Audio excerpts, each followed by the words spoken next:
Give it up for the analysts, y'all. Give it up for the hosts. They're out here putting in a lot of work, but now give it up for loser semis. Let's jump right into it immediately. We got Scam facing off against Big. Yeah, this is going to be, I know we're thrown in quite quickly to this one, but we are going to be starting off, as you can see, on Rainmaker, Scorch, Gorge. And for the compositions here, we have just one Charger. We have a team that has said, we forego the Charger, we rebuke you, Devil, and we are going with only the mid and close range weapons, including that ever-popular sloshing machine, but also things like Prochara here on that deadly Octo Rush. Yeah. So, by the way, guys, we got, that's going to be Scam representing the purple team, and Big on the yellow team, as we're going to go right back into this match. Looks like we are on Rainmaker. Shao trying to make this push immediately right out the gate. There's a little bit of an opening there, but has to be able to respect the opponents. The Booyah Bomb's going to trap them between a rock and a hard place. Shao's just trying to find this good opening before going for this big push. Manages to go around to avoid the splat and be able to break that first checkpoint. Yeah, that was so smart. It looked like they had all the ink that they needed to push forward, but they knew there was one more at least Trizuka shot, and now they're still going. Here comes Prochara with the Zipcaster, a special that is pretty difficult to get value on sometimes, but Henry's going to go down as a result of it. That's a 3-down situation, and Prochara unabashedly going to take the Rainmaker. However, they will get taken down by Leotos almost from spawn, which at least stops this push for the moment. I mean, the keyword is the moment, right? Because they're still in there. They're still trying to get some big picks, but Kyo's going to be able to stop that immediately. Stops Arashi's pick, puts up a wall to prevent anyone from being able to, even if they grab it, they can't really push it. Good movement for Prochara. You saw that little spin jump from the Octobrush? Good golly. Oh my gosh, that was phenomenal. And in fact, for their efforts, they're rewarded with a wipeout there to finally get some map control back in mid. You can see 3 out of the 4 members coming back to mid from Scam, but Big's turn now as they have 3 specials, and the Whale being the last one to be built up has now been built by Henry, and it looks like it'll be the initiating special. They're going to be moving forward as they have the Rainmaker reset back to mid. Smart move there so they don't have to take it all the way from their own spawn. Kyo's going to throw a Booyah Bomb to help displace Scam, as Big's going to go for the push of their own, putting in the ink bag to give them plenty of room to be able to break that first checkpoint, which they're going to do very easily as they're going to try to mount for the second push. Have to break open that bubble one more time for picking up that goldfish. They're going to try to go for yet another push here. Henry's going to be the one to pick that up, but they have a big mountain to climb here. 16 points remaining. They have to push that pretty far. They're just kind of shooting at each other right now, waiting for that first opening to come in. Kyo's got a special ready to go through at that Booyah Bomb to, again, force them to be able to push them out of position. Arashi's going to be able to survive, but not for long. Here comes Prochara with the Octobrush doing the slinging things, coming right back in, going to be able to get that pick on it. Oh, unfortunately, had to go right back to their original jumping spot. Yeah, unfortunately, the Zipcaster not going to last as long as Prochara wanted there. And you'll notice, too, that you might think the Anchor or the Charger, because they're the longest class of weapon, would want to pick up the Rainmaker, but smartly they know they need that backline pressure in order to move forward. So it was Henry that got the Rainmaker. Unfortunately, it didn't go quite as far as they wanted, but they have at least cleared that initial hurdle. Now you're going to see Kyo trying to get some action here from the back line. Here comes a Whaler, going to be able to help them out with a slight push as Kyo and Henry are going to try to make this little bit of a round here. Here comes the Booyah Bomb. You're going to notice Max there in the background. Henry's going to keep moving on there towards the side, but right here, Kyo's going to be doing this long-range battle as we have another Rainmaker going down right there on the checkpoint where it used to be. Scam finding themselves with a big lead here, as well as trying to get this bubble popped immediately, but gets called out by a Trizuka. Going to go for a trade as we're going to continue this onslaught. Yeah, Kyo, I have to imagine, is fighting with fire here. That match they had against Sayonara, I'm sure, has put a fire in them, and that they want to be able to go back to losers finals to take on Zero and the rest of the team. But for now, they're going to have to contend with Leotos' Charger, who's backed off by the presence of that Booyah Bomb. Now we have the Rainmaker still sitting in mid. They're waiting for picks to come out. The first one to go down was the Sloshing Machine, but for Big, they lose both the Sloshing Machine and their Splatter Shot. Leotos having to back off, and it's yet again going to be Shadow at least sharking around the Rainmaker and waiting for the right opportunity to push in. Yeah, it looks like Shadow's going to try to build up the special before picking that up. Yep, there's the Crab Tank. Going to shoot that out right now to try to build a little bit of room. Gets a big splat on the Anchor. That's going to be huge for them to be able to mount this really good push. There goes down the Crab. You see that flank coming out from Leafy, being able to catch him on top of that. There's one on Henry on top of that. Scam making a big push, but unfortunately, the Rainmaker going to go down from Kyo. Kyo holding it down and by himself. Yeah, Chara caught between a cushion and a corner there. Unfortunately, not able to get away from the Booyah Bomb, but smart move, as you said, to build up that Crab. You either have to get around it in order to take it down or hit it with something like a Charger or a Booyah Bomb shot. So very, very nice positioning in mid. Now we see a Booyah Bomb coming out from Kyo and the Fizzy Bomb. We haven't talked about that special enough, but really it has become one of the most dominant sub-weapons, rather, in the game because of its ability to charge up and hit the ground 3 times, which can take someone out if they're in all of those shots. Time is running coming out here. Big has to have one more opportunity to make this push, and this is going to be it. Leafy leading the charge with the Trizuka. Needs a pick right there on Pochara. Pochara being very sneaky. Going to go for the Tri-Slinger to be able to get back in there. There goes down Leafy, forcing us to go back, and that's going to be the loss of that. Scam taking that first game in a dominant fashion. That's a big win. It really is. And Chara really wanted to make use of that Zipcaster. We saw it multiple times, but unfortunately, I feel like the timer is so short on it that you have to be almost pixel perfect in order to really get the value that you so desire. Not only that, but you're glowing this luminescent white the entire time, so you're pretty visible, where a weapon like the Octobrush really prefers to be, again, sharking around and trying to get behind people to take them out in those 3 swipes. You know, one of my favorite things about the zipliners when you go into the one-player mode and you get those stages that are dedicated to the zipliner. They have a banger of a soundtrack associated with them, the too. Superhero music. That's the song I'm hearing whenever Chara goes in. Every single time. That's the song that's playing out in my head because Chara's really showing the mastery over this special. Because in the very beginning, a lot of players are kind of overwhelmed by it. Right? It's like, what do I do with this? I'm just charging in and exploding. But the way he kind of goes into corners in order to get flanks with it and then be able to safely go back to the beginning of where his original spot was, he's doing an outstanding work. And I want to mention one more time on that movement that Chara did when he went through the Splat gate, that wall. He just used the invincibility from the spin jump, the squid jump, in order to get right through it, just to push it a little bit further. That was so clever. It really is the little touches like that you saw. The other play where they're dodging that Inkzuka shot with that one little movement, just moving a little bit to the left, even though it looks so purple for your team, so perfect to just push straight forward and bank it onto the pedestal. It really does take that extra step of awareness and map awareness and just game knowledge to be able to know when to and to not push in. And you can see just why these teams have made it as part of our top 4. Exactly. And we're going to get ready for map number 2. By the way, we're taking a little trip to the History Museum as we're going to start off with Clam Blitz. Now, Clam Blitz, one of those game modes where you have to try to collect 8 clams total for one person in order to build a power clam. You then take that power clam, the big football, take it to the hoop in the enemy base, break it open, and once it's broken, you can start to throw a singular clams in there for 3 points apiece. Power clam itself being worth 20. The goal is to try to get 100 points total in order to win to get a knockout, but the people with the most points win overall is going to be the victor. So it's going to be a little bit weird objective compared to the last couple of game modes, right? Because there are clams all over the map. Yes, and you'll know you've done it right when you hear the goofy little music, and there's one for each side. I love that playing song. After that barrier gets broken. I love that song. But let's take a look at the compositions here. So we, as I mentioned, we have completely foregone chargers for both teams here this time. Leota's going to be switching over to the Explosher, which is a very powerful weapon. I feel like the Explosher only got better between 2 and 3, being able to do 90 damage from a very long distance. It is a great overlooking weapon when you stand exactly where they are now on that spinning pedestal. Yeah, meanwhile, we got a little bit of some splatter shot action coming up from Arashi on top of that, so we got weapon swaps all over the place here. Now we're going to be looking right now. It's just going to be kind of collecting clams currently. A lot of orange right here to kind of give Big a little bit of empty. We have one power clam on the ready from blue team. Unfortunately, going to get splat immediately. If you build that power clam, by the way, you are exposed by everyone on the map. Yeah, and take a look at the UI. You can see under the weapons for each team how many clams each team has, and you can also helpfully see for each player how many clams they have, including a power clam, which the Splash player has now acquired and used to break the barrier belonging to the enemy team here. So it is going to be a lead up to 68 so far. They're also going to be not only committing the crab, but getting a full wipeout as Chara going to be jumping in to the rest of the team. Now the trick is going to be finding clams close enough, because you'll notice there is that timer ticking down, and you have to get them in quick. I do want to point out, by the way, that Scam is the orange team, but then Scam and Big is the other one. We have a little bit of an error right there. But so that is Scam getting a big opening push right there for remaining 47 points on the board. So here we go, going right back into it. Now it's time for Scam to continue this onslaught. Henry's got a football ready to go here with the power clam. Let's see how he's going to be able to try to find this push, right? Because right now it would be a dead sense to just run in there without thinking. You have to wait for your teammates to try to cover you, get some splats in the process, maybe 1 or 2 up before trying to make this push. But Henry's going to hold on to it for as long as possible. Exposes his positions. You want to be able to throw it around a little bit, try to, like, you know, play a little bit of pass work. Because if you're holding on to it the whole time, your position's going to be exposed the whole time. So you're just throwing around. Look, they're rotating them now to try to keep them active. If you don't touch that power clam for a little bit of time, it's going to explode. They're trying to just throw it back and forth to keep the football as active as possible.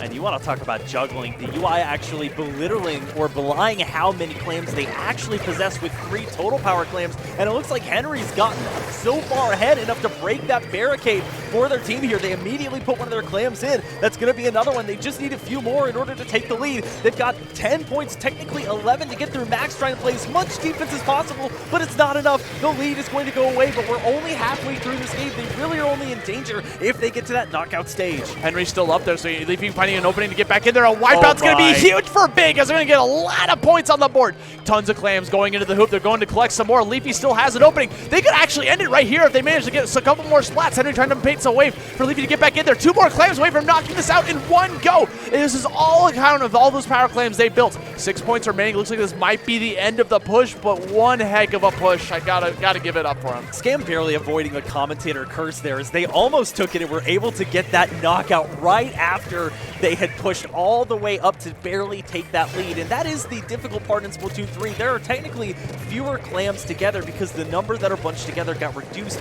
from 4 to 3 to make up for the fact that a power clam now costs 8 instead of 10. So very, very interesting to see teams play around that. Bro, all I'm saying is I'm hiring an accountant. I'm hiring someone from Big because they were tossing those clams like stocks, man. They're going all over the place. Very good job. You saw him juggling there. Big pick on Kyo is going to give Prochar an opportunity to try to do something here. Here comes a Zipcaster coming into the enemy base, trying to get some painting going, try to apply pressure towards Leaf. Unfortunately, couldn't get in range. The Octobrush does have more range than the Inkbrush, but not as much as the Splatter Shot. Leafy's going to be able to stop that in its tracks, give him some time to pick up some clams in the process. But there's a power clam on the other side of the map here from Shadow. Again, nowhere near the enemy base, so this is not a threat just yet. So Shadow's going to kind of try to hold on to this for as long as possible. Has a crab tank ready to go if he so chooses to go for that. There's the Booyah Bombs that might give him room to be able to try to make this push. We'll have to wait and see how this is going to go down. There's the crab.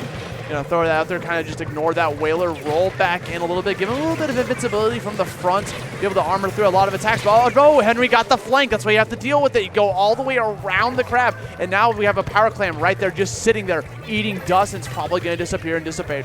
Man, that had to have been at least 5 specials that were popped. I at least saw a killer whale, a crab, a Booyah Bomb, lots of things going one after the other, and it resulted in a 3-down situation. And speaking of, we have Leonis getting 2 there, but it will result in 3 going down on the side of Big. So Shadow trying to hold things down for their team as Kyo, one of the last remaining members, is on top of their plat.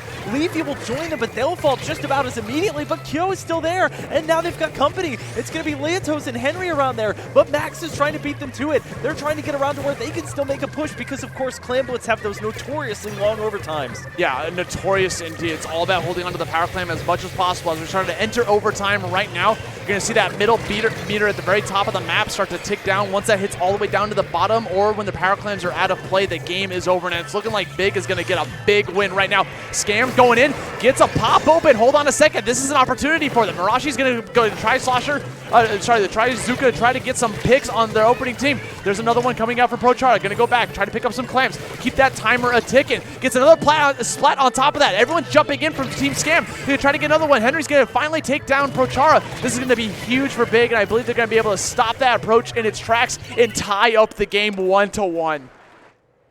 Boy, and some say diamonds are a girl's best friend, but in that case, time was the best friend here, and that was on the side of Big as they tie this setup, so it's going to be so close. Clams are not forever, I tell you, my friend. Those power clams can only last for so long. Like I said, once they run out, that overtime is done for, as Big is going to be able to take away that second map and tie up the score. This is going to be a huge set, I believe, coming up, right? Nothing that we saw from Winners Finals. It was a 3-0 we saw in Winners Finals. Losers Semis, I foresee this going to Game 5. We've taken a step above, and I think you're right. Pearls are just a little bit below on the tier list of precious metals or materials used to make jewelry, so that all checks out. Now, we're going to be looking at our next map mode combination here, which will be Splat Zones on Mako Mart. Hopefully that Mart has some shopping if you're looking for jewelry for a loved one, as we talked about. Oh my gosh. Just make sure you get the diamonds. Can I give them 20 points for like a diamond necklace, right? Like, yeah, if I'm accept. If I'm trying to get a ring for a special someone, like I can just give them 20 points. Can I pay? Do my Sea Cucumber phones have Apple Pay on them? Because what are the payment methods that they're using here? Inkopolis Pay. Yeah. Yeah. I think so. I think so. Splatlands Pay. You know, yeah. It's tough to tell. Speaking of pay, you guys can pay for some Grubhub coming up, guys. If you guys want to know, one of our official sponsors here for Big House is the Grubhub. If you use code ULTPANDA on your first Grubhub order of $15 or more, you can save up to $5. By the way, the offer is only available for the rest of this month, so you got to get them now. There's only a limited amount of orders of those as well, so type that in right now if you want to get that. Also, part of this entire circuit, by the way, is the Panda Cup for the Smash side. We've always been a part of that. Look at this. This is such a cool graphic, seeing all these tournaments that have happened in the past. CEO, Gommel, Smash Factor, PAX, Lowe's, Lost Tech City. Right now, we're at the big house. It's like the medium stop, but we're getting further and further along as the year comes up. We got the finale coming up there in Los Angeles, December 16th to the 8th. It's all building up to that. If you enter any of these tournaments, you can qualify for it. We got rosters on the top and the bottom. So if you guys want some Smash action, go ahead and check out the Panda Cup. It's going on literally right now. But that's not what you're here for. You're here for some Splatoon action, aren't you? Let's jump into Game 3. Quick aside there, graphic timelines like that are so beautiful to look at. I mean, honestly, go back and pause the VOD if you need to look at it again. It was just so great. But now it looks like Prochara taking a page out of Leotos' book to go on the Explosher here. Not something that is exclusive to that. They have been on the Explosher before in this tournament, but it is going to be interesting seeing the mirror. The first take of the zone here will be going to big, as we are on Mako Mart, as we mentioned. It does have that interestingly shaped plus zone. So you have the lower sort of halls, the annals on the left and right-hand side, as we see a nice, cheeky little double there, but you have to play very carefully, especially if you're a flanking weapon like that, with a beautiful few kills there. That was incredible. Incredible, if I might add. We're here on the middle of the Splat zone, by the way, that plus sign. I like to think of it more as like a D-pad, you know, like I want to push left or right on the thing. But now we're going to see Scam trying to throw that Booyah Bomb to take away that control. This is all about trying to throw the Booyah Bomb on top of that just to negate that completely Booyah Bomb that came before it. So kind of a little bit of a tug of war right now, seeing who can control that zone. It's going to be big and take it right back.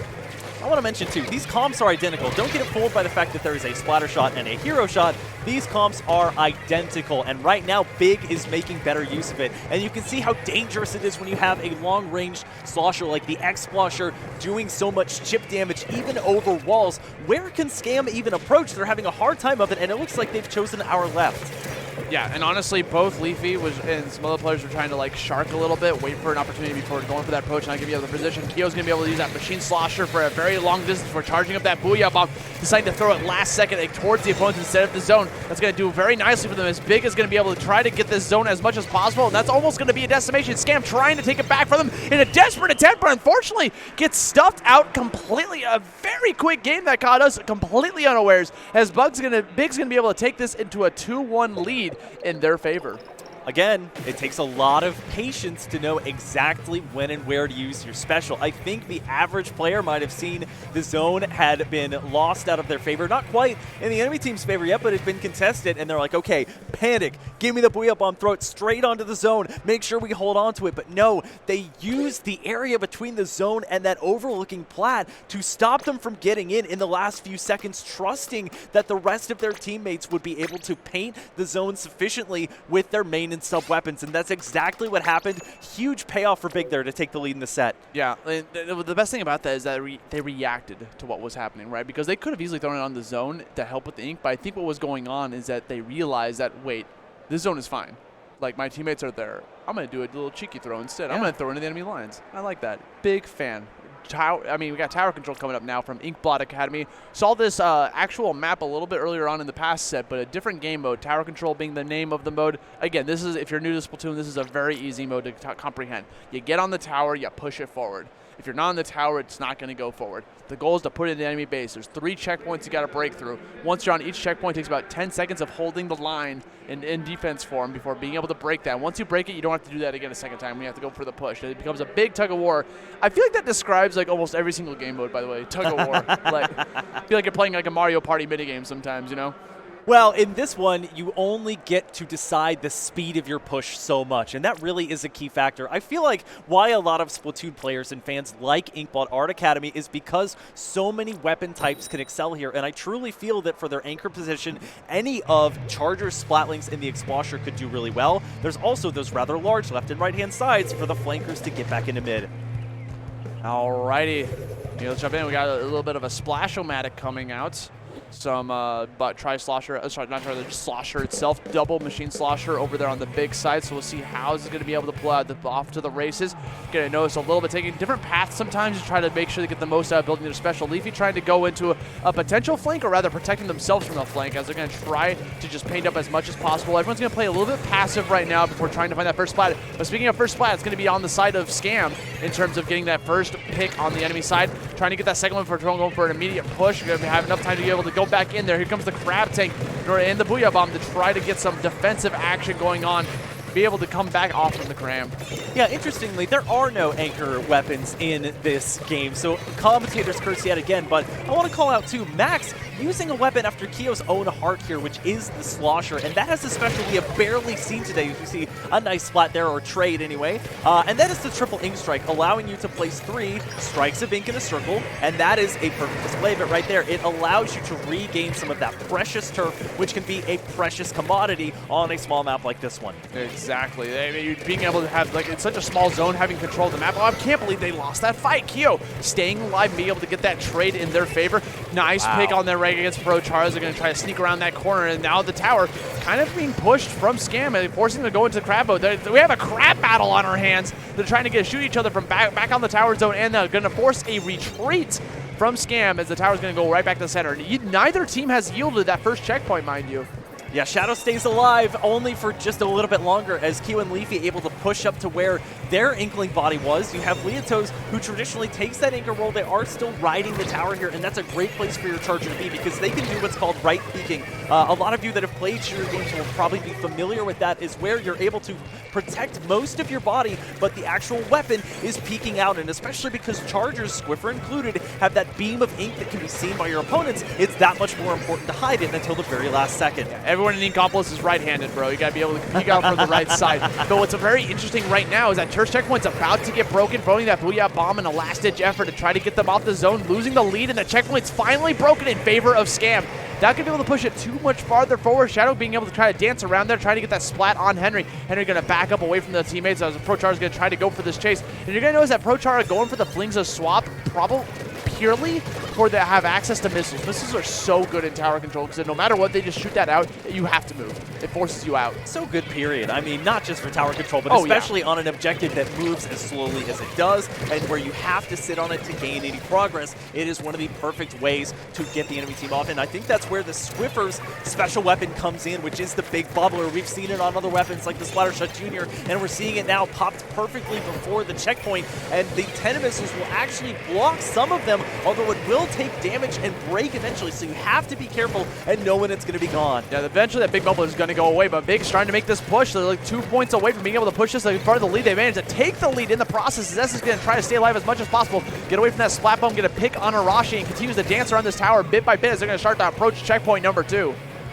We saw, I think, another great shot there by Leotos as Max was coming up from their left-hand side, one of the most extreme parts of the map that they could get to. And all they're really trying to do is keep this push going. Leafy trying to back out, but unfortunately not able to as they get caught. Arashi, known in Splatoon 2 for being a hammer/Kenta L3 player, really trying to make a new name for themselves here on that hero shot. And I think with the offense that Scam has been able to put out in this game so far, they've put up a pretty substantial fight.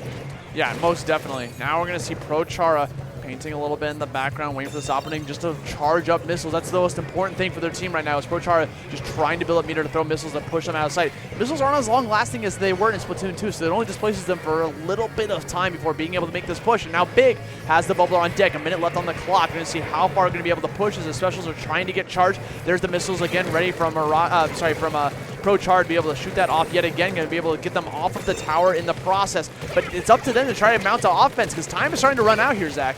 Man, and that was a great use of the main weapon there to get a splat onto go, hanging on to the Trizuka, which they're going to need for the last 35 seconds or so. We see Henry on the left-hand side of the screen trying to flank around. Arashi doing a great job of positioning, not just around a player, but around 2 players and 2 bombs. Unfortunately, though, they will finally go down. However, the other beautiful thing about the 10 missiles, as you talked about earlier, it does locate your opponent. So not only do they have to back off, but you know exactly where they're going to be and where you can take the next fight. Dude, this is Scam's last opportunity opportunity to get any push going before they're going to go down with the 4th place finish. Can they pull this off? I don't think it's happening, man. We got a Splash-O-Matic left on the board. Big is in control right now. All they got to do is just keep them off of the tower, throw the Booyah Bomb. There's nothing. It is green. That's going to be Big taking the set. Oh, hold on a second. Arashi jumping in.